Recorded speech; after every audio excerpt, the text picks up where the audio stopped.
Who is God? Very big open question. How long do we have? No, so let's go back and revisit, what I've learned. And so we've got, of course, Allah, Nirankar, we've got Christ, we've got, different versions of what people believe God is, Lord Buddha. Some people believe in deities. But, when you firstly think of God, who do you visualize? I visualize a soul, and that's an interesting concept because a soul is non-physical.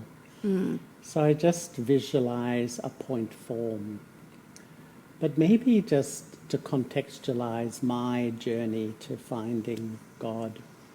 When I was young, and I think I may have mentioned, I found it hard to accept the God I was presented with as a very sort of dominating, controlling, judgmental person. So I used to feel I was an atheist.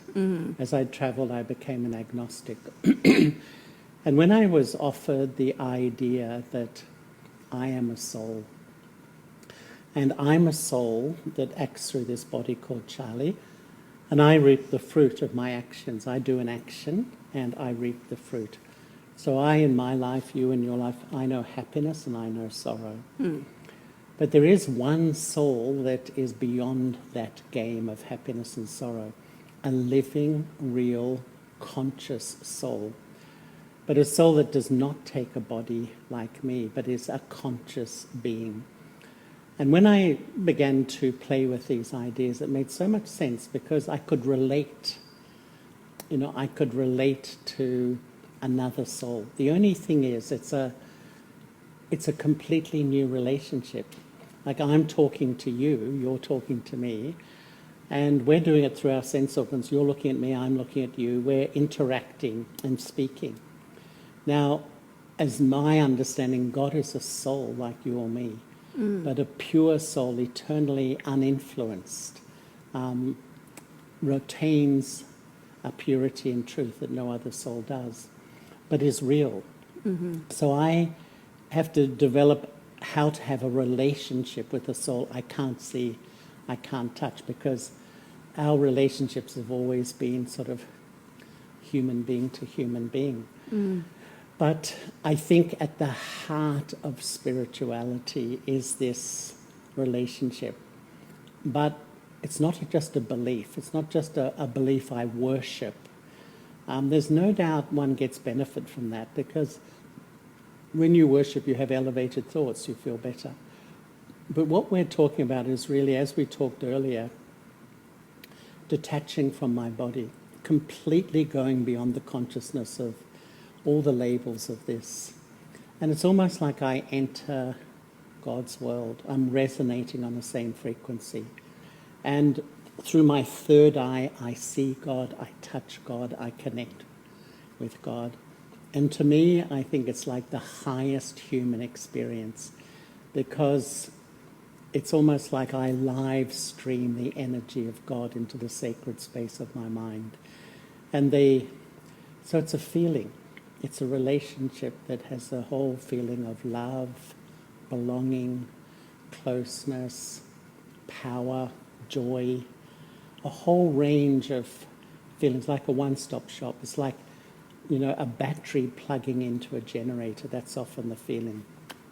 So the relationship with God is the prime relationship in my life. Okay, so you just see a soul being some kind of an energy field or a star, and then you get all your powers and virtues through this. Is that how people who are listening who perhaps don't know this, that how they would start off visualizing? Yeah. We're looking at this camera, there's like a point of light behind us. Yeah. That's how I would visualize the Supreme Soul. And the thing that I feel is really important is it's not I'm praying as an inferior being to a higher power. It's like I'm having a relationship like a child with a parent or a lover with the beloved. And I would say that when I really sort of explore this personality. That, but it's the challenge of a spiritual journey, because there's no physicality involved, but it's real, and that soul, as you were saying, is like an unlimited source of peace, purity, power, love, and those vibrations are emanating at the highest frequency.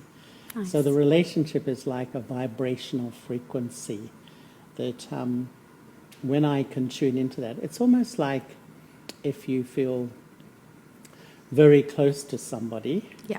and you come into their presence, their vibes and stuff uplift you. Yeah. But here it's just a thought away. Whenever I need, I can have this connection, I can enjoy this relationship.